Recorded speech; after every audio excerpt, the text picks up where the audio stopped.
కరివేపాకు కొత్తిమీర్రి చేయబోదులని చెప్పి నా ఇంట్లో ప్రవేశించి నా కొంపకే ఎసరు పెడతావా? కాలనీలో ఎంతమందికి పెళ్ళాలుండగా నా పిల్లమే దొరికిందంట. ఆగండి భరత్ గారు, ఈ తొక్క మీద చేయి చేసుకోవాల్సింది మీరు కాదు, నేను.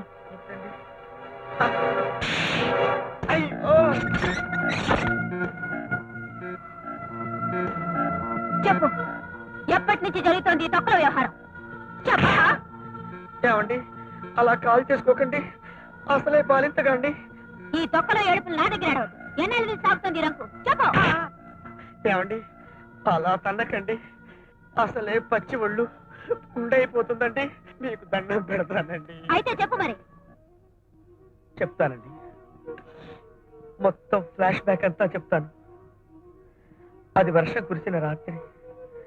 మీరు ప్యాకాటికెళ్ళి ఇంటికి ఇంకా రాలేదు. మీకు మందులో నంచుకోవటానికి ఉల్లిపాయలు నిండుకుంటే మల్లికార్జునరావు గారింటికి చేపతుల కోసం వెళ్ళాను. ఆయన పేరంటానికి వెళ్ళారు. ఆయన పెద్ద భార్య మీతో ప్యాకాటికి వచ్చింది. చిన్న భార్య సరళ ఒక్కతే ఇంట్లో ఉంది. అప్పుడు ఒక్క ఉరుము ఉరిమిందండి. భయంతో చటుక్కున ఆవిడ కౌగలించుకున్నాను. అంతే, అంతేనండి. ఆ బలహీన క్షణంలో సరళ నన్ను లొంగ తీసేసుకుందండి. అంటే ఎవరు చేపట్టుకున్నా బలహీనమైపోయి లొంగిపోతావన్నమాట. పెళ్లికి ముందు ఓ ప్రేమ పురాణం, పెళ్ళైన తర్వాత ఈ రంకు పురాణం. నిన్ను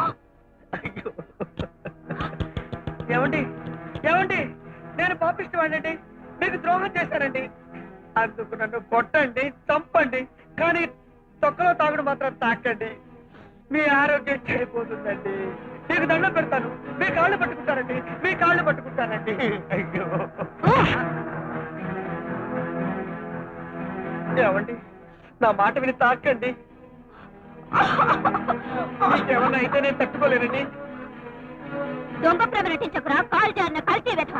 నువ్వు చస్తేనే కానీ నాకు మనశ్శాంతి ఉండదురా. చావరా, కొట్టండి, చంపండి. మీ చేతుల్లో పుణ్యపురుషుడుగా ఆనందంగా కనిపిస్తాను, కానీ మీరు మాత్రం తాకండి. అయ్యో,